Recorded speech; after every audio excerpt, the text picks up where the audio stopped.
எங்கும் போட்டி, எதிலும் போட்டி. போட்டிகள் நிறைந்த உலகில் நாம் வாழ்ந்து கொண்டுள்ளோம். கல்வி, விளையாட்டு, தொழில், வியாபாரம், அரசியல் என்று எந்த துறையை எடுத்து கொண்டாலும் ஒரே போட்டிமயமாகத்தான் உள்ளது. எங்கும் போட்டி, எதிலும் போட்டி. சிறு வயதிலிருந்தே மற்றவர்களுடன் போட்டியிட்டு பரிசுகளை பெற்றுக்கொள்ள நமக்கு ஊக்கமும் பயிற்சியும் அளிக்கப்பட்டு வருகிறது. இது ஒரு போட்டிகள் நிறைந்த உலகம் என்பதை நாம் அனைவரும் அறிவோம். போட்டியின் மூலம் மட்டுமே ஒவ்வொரு துறையிலும் சிறந்து விளங்க முடியும் என்று நாம் தீர்மானித்து விடுகிறோம். சுய முன்னேற்றத்திற்கான போட்டி ஆரோக்கியமாக கருதப்படுகிறது. ஒருவரை வீழ்த்தி அவருடைய வீழ்ச்சியில் நாம் வெற்றியை அனுபவிக்க வேண்டும் என்ற அடிப்படையில் உண்டாகும் போட்டி ஆரோக்கியமற்றதாகும். இதனால்தான் வாழ்க்கையில் ஒவ்வொரு துறையிலும் அர்த்தமில்லாத போட்டியும் பொறாமையும் ஏற்படுகின்றன. உண்மையில் எல்லாவற்றையுமே போட்டியிட்டுத்தான் பெற வேண்டும் என்ற அவசியமே கிடையாது. ஏனெனில் நாம் ஒவ்வொருவரும் தனித்தன்மையுடன் பிறந்துள்ளோம். ஒவ்வொருவரிடமும் ஏதேனும் ஒரு விசேஷ இயல்பு உள்ளது.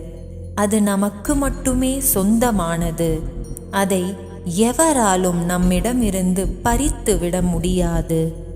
நம்மிடம் உள்ள சிறப்பியல்பை அறிந்து கொண்டால்தான் அதை முழுமையாக வளர்த்து கொள்ள முயற்சி எடுக்க முடியும். அப்போது மற்றவருடைய உரிமையை தட்டி பறிக்க வேண்டும் என்ற ஆசையும் எழாது. மற்றவர் மீது போட்டியும் பொறாமையும் கொள்ள வேண்டும் என்ற தேவையும் இருக்காது.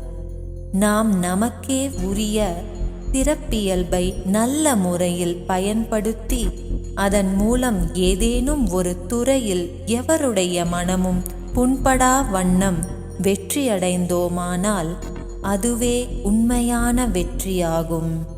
அப்போது நம்மால் மன நிறைவையும் ஆனந்தத்தையும் அனுபவிக்க இயலும்.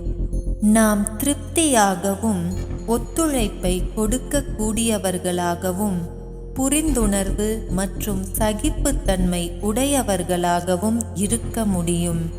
அப்போது மனதில் தேவையில்லாத போட்டி, பொறாமை போன்ற தீய உணர்ச்சிகள் ஏற்பட வாய்ப்பு இராது. மற்றவர்களின் சிறப்பு இயல்புகளை நாம் போற்றி ரசிக்கும் போது நமது சிறப்பியல்புகள் தானாகவே வளரத் தொடங்கும். சிந்தனை துளி. போட்டியும் பொறாமையும் ஈட்டியின் முனை போன்றவை. அத்தகைய ஈட்டியை எய்பவர்தான் இறுதியில் தோல்வியடைவார்.